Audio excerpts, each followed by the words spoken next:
So this year, I've been using the Glen Scrivener book, Reading Between the Lines, as a guide to help me read through the Bible in a year.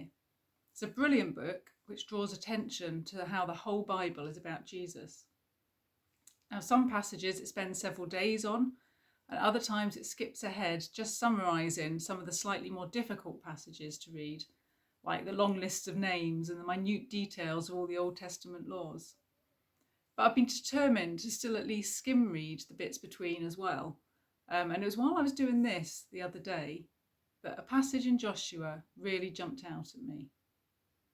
Now, in the book of Joshua, the Israelites finally get to enter the promised land after wandering in the wilderness for 40 years. And it's not Moses, the man of the law, who takes them across into the land, but it's his successor, Joshua. His name is the same as Jesus. It means the Lord saves. And it's he who takes them across the Jordan and into the land that God had promised them. After reading of many battles and victories over the inhabitants of the land, we come to another long list, this time of place names, as the promised land is divided up to and assigned to the different Israelite tribes. Now, these allotted territories weren't just going to be handed to the tribes on a plate. No, they would have to go in and drive out the nations. Although Joshua made it very clear that it was actually God who would give them the victory as long as they were faithful to him. And some of the tribes had stepped up to the task of this and were now settling fully into the land that had been given to them. But then we get to chapter 18 of Joshua and we read this. The whole assembly of the Israelites gathered at Shiloh and set up the tent of meeting there. The country was brought under their control, but there were still 7 Israelite tribes who had not yet received their inheritance. So Joshua said to the Israelites, "How long will you wait before you begin to take possession of the land that the Lord, the God of your fathers, has given you?" Now it seems that the remaining tribes were reluctant to step out in faith into all of God's promises. Yes, they had been saved from slavery to sin in Egypt. And yes, they had now entered the promised land. And yet these remaining 7 tribes seemed to be settling for half measures, not entering fully into the new life that God had given them. They seemed content to gather around the tent of meeting, that special place where God met with them. This was based at Shiloh, which means place of rest. Here it was safe, easy, and comfortable. The Israelites had been called to bear God's name, to live as witnesses to the surrounding nations and to those non-Israelites who still remained in the land. Now, this was relatively easy when they were all huddled together, when they didn't have to fight against the evil that was in the nations.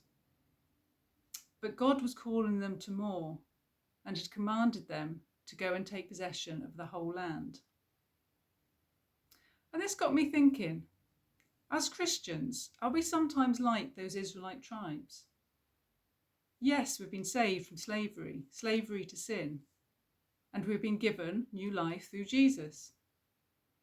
But are we sometimes content to settle for safe, easy, and comfortable, gathered around our own tent of meeting, our church, with other Christians, without stepping fully into the new life that God has for us?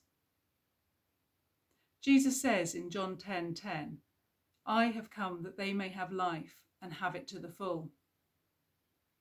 Are we sometimes in danger of just being content to be saved, but then settling for half measures in our new life? Is God calling us to more too? Now, don't get me wrong. I'm not for 1 minute suggesting that we stop gathering together, whether that's online or in person. And the Bible is very clear about that. In Hebrews, we read that the writer says, "Let us not give up meeting together, as some are in the habit of doing." We really need each other. And neither am I saying that we should all immediately stop what we're doing and head off overseas to be missionaries. Although don't rule that possibility out. We may already be in our allotted land, exactly where God wants us to be, doing what he wants us to do. But what if we're not? What if we're just playing Christianity safe? What if our Christian life consists of gathering at our tent of meeting, at our church, but very little else? Are we missing out on what God has planned for us, for life in all its fullness? Joshua went on to tell the Israelites to take a survey of the land around and then to ask God for guidance. Should we perhaps take time to do similar, to look at what's around us and to ask God if we are in fact where he wants us to be, or if there's somewhere else we should be, or something else we should be doing? Should we be bearing God's name, representing him more boldly where we are already? Or perhaps bearing his name in a new setting, on a new adventure? It may not make for an easy future. Certainly the Israelites still had many battles ahead of them. But why settle for safe, easy and comfortable when God wants to give us life to the full?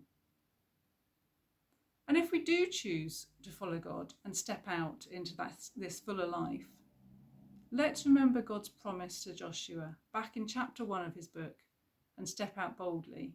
Remember, God said, "Be strong and courageous. Do not be terrified. Do not be discouraged, for the Lord your God will be with you wherever you go."